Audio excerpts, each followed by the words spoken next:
Welcome back, everyone. Today's video is indirectly inspired by my wife. Let me explain. Now, my wife loves to decorate and rearrange furniture. Sometimes it's small pieces that are very subtle. Hey, hon, What? how long has this little plant been here? I don't know, like 4 months? Other times it's something you just can't miss. Oof. So that leads me to this console build. I needed something for this area that was thin, but still gave my wife the opportunity to rearrange it and decorate it however she liked. And we wanted to go with a very rustic barn board look. Problem is, we didn't have any barn board. So I decided to try my hand at aging the wood myself. I even went and found a way to make all these metal pieces look old as well. So stick around, I'll show you how I built it. And I've also made a matching mirror coming up in the next video, so you're going to want to hit like and subscribe so you don't miss that. My goal was to make this project as inexpensive as possible. So I went to the hardware store and I found these pieces of pine shelving. These usually retail for about $10 a piece anyway, but these ones were on a salvage rack. They had some cracks and knots in them, and they were $1 a piece. So I picked up about 10 of them, and I know I'm going to have to use a couple of extra pieces once I cut out the bad parts, but it's more than worth it. The overall dimensions are going to be 40 inches long by 29 inches high and 11 inches deep. I'm going to start off by making the legs, and I want the legs to be 2.5 inches by 2.5 inches. So I got to cut two pieces, one at 2.5, and the other will be minus the thickness of the board, so 1.75 inches. Once I get all 8 pieces cut, 4 at 2.5 and 4 at 1.75 inches, I'm just going to roughly cut them to length. It's not going to be exact right now. I'm using a very simple leg design where I'm essentially just butting two pieces of wood together and gluing them, but I feel like this fits the old rustic kind of look for the table I'm going for. Once they're all dry, take them over to my miter saw and I'll square off one end of them, set up my stop block, and cut all 4 of them to exactly 28 inches. And I'm going to give this a real quick sand before I assemble it. It's nothing crazy, I just don't want any splinters or glue squeeze out to show up later. I mean, after all, I'm going to be beating this up to give it the distressed look, so this will be the quickest sand job I've ever done. Now for my apron to go around the table, I'm going to have that 4 inches wide. So I'm going to set up my saw to 4 inches, and I'm going to rip a couple strips. I need roughly 8 feet of 4-inch strips. For mine, it's going to obviously vary on your table if you make it longer or smaller. And just given the state of some of these boards, I won't get the full length due to the deficiencies and stuff in it. So I'm going to rip 2 or 3 strips like that and then pick from that what I need.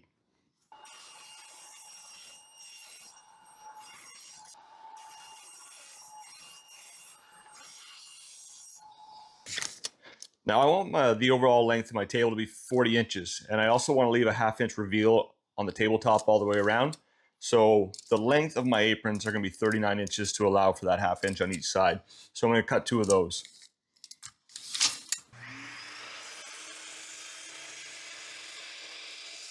So for the overall width of the table to be 11 inches with a 1/2 inch overhang, the base needs to be overall 10 inches wide.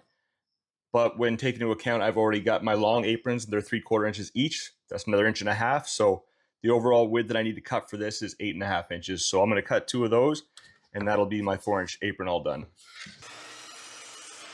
So now I'm going to rip down my lower apron. And these strips are going to be used to be the framework for the lower shelf. And I'm just going to rip those to 2 inches wide. No real reason, just kind of what I think will look all right. To start assembling the base, I'm going to start with the short side. And what I'm going to do is just put glue on here and clamp it till it dries. And once it's dry, I'm going to use some other kind of fastener. I'm just not sure what yet. I'm toying with the idea of some old nails if I can find them. If not, I'll just use some dowels. Now that my end pieces are dry, I've got to put on my long apron. And just the way I did the math, and I deducted that 1.5 inches from this side piece, so I can leave this the full length I needed. I know I can just come up flush to the end of that. So it's nice, and it's a nice easy reference point. There is absolutely zero reason for you to watch me to glue and clamp again. You've already seen that. A far better use of your time is hit that subscribe button and turn on the notifications so you can see when the next video drops.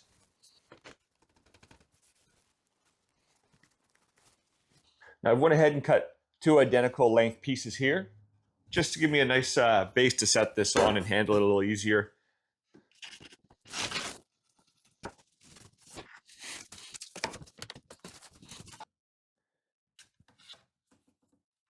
Now that the base is finished, I just measure for my 2 shelves, head over to the table saw and rip them down. The tabletop was 40 inches long by 11 inches wide, and the bottom shelf was 36 inches long by 7 inches wide. And I'm just going to set everything in place to make sure everything fits properly.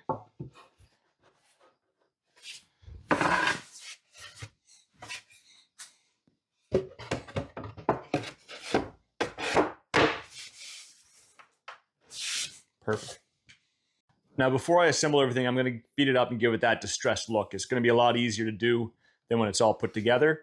And to do that, I'm just going to use, one is going to be a wire brush, hammer, and this medieval looking thing, which is just a piece of wood with a bunch of nails sticking out of it. And I'm just going to just beat it up here and there. No rhyme or reason to it, just going to do some damage. I start with the wire wheel and just pick random spots to raise the grain. This just kind of gives it the look like it's been worn. And when the wood's treated, it soaks it up a little differently too, adding some different shades and texture. I then take the medieval paddle and just smack it all over. This kind of gives it the look like there's been wood bugs in it or old nail holes. Then with the hammer, I just take turns hitting it with the claw and then flipping it around to hit it with the face side, dulling up the edges a little bit too. Realistically, that's where wood gets beat around the most. Once I feel like I've got enough damage done, it's time to prepare the mixture to give it that aged look. And the only thing I'm using here is literally boiled vinegar in a jar mixed with steel wool. The amount of time you leave the vinegar in the jar can affect the color and the darkness of the end result. So play around with that a little bit. For this particular one, I had it sit in the jar for about 4 hours before I used it. You can test it by using a piece of scrap wood and just dabbing it on there. Now it does take a little bit of time to dry and finish with the end color, so be patient. When I initially tested mine on the pine turned a tint of red, which I didn't like. So I made about 4 different batches with different amounts of steel wool and left them for different amounts of time, but I kept getting that red tint. The solution I came up with was to take some semi-transparent black stain that I had laying around, and I added to about half a jar of the solution. That way I could kind of mix and match the unstained jar and the natural jar. Wherever I felt I was putting the black stain on a little too thick, I would just dip my brush in the one without the stain and kind of dilute it down a bit. And the beauty with this stuff is, even when it looks like you just slightly damp the area, just give it some time and it will darken up. So instead of using dowels like I originally thought for some extra strength, I'm actually going to use nails. I thought that if I could come up with a way to make these nails look old, that they would fit in just perfectly and add a little bit of strength. So I did some Googling and I found a combination of uric acid and peroxide that's supposed to age this stuff almost instantly, so I'm going to give it a shot. What I'm going to do is just pour a little bit of this acid in over top of the nails. And I got this handle too, so I just picked this up for $1. Just want to see how that's going to turn out by using the same process. And I'm just going to soak a rag and let it sit in that for a little bit. Once they're done soaking, I'm going to pull them out and hit them with some hydrogen peroxide, and that's supposed to age them.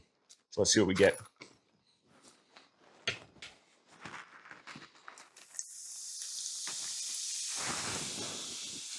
Oh, and they also say do this in a well-ventilated area. So turn my fans on and set this outside. So I let this soak in the acid for about half an hour. And now I'm going to drop in the peroxide.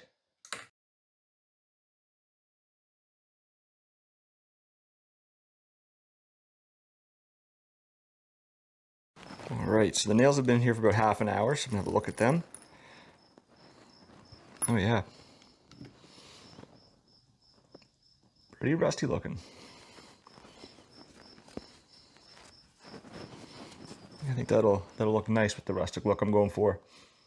Yeah, that looks old. I like that. I decided to treat these wall plates as well. These are actually meant to go on your studs to protect wires and plumbing from potential nail pokages when you're putting the drywall up. But I thought it would be a nice way to accent the table and the mirror to make them match. And while I was doing all that, that gave the table plenty of time to dry, so it's time to put the finish coat on. And for this, I'm just going to do a couple coats of Minwax polyacrylic.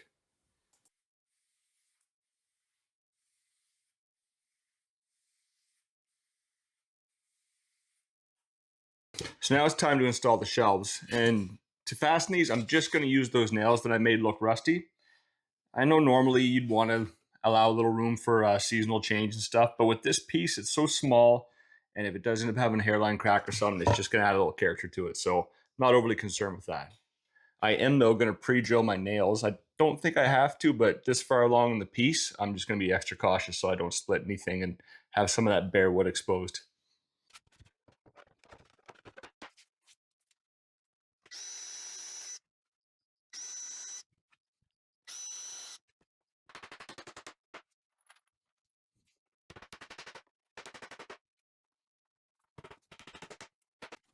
And for the top, I'll just make sure that I've got an even reveal all the way around.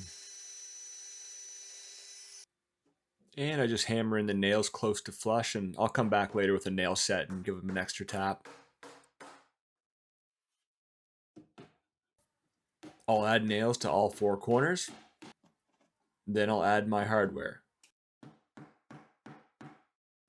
And last but not least, I'll add those wall plates that I rusted out. And I'm really happy with the way these turned out, and I think adding it to the mirror above is really going to make this look like a set. And with that, the table is done. This project was really rewarding. It was fun to try some new things, and I'm really happy with the end result. And the mirror just really adds to it too, so make sure you stick around to see that next video. Thank you so much for watching, especially for making it this far. I really appreciate it. Till next time.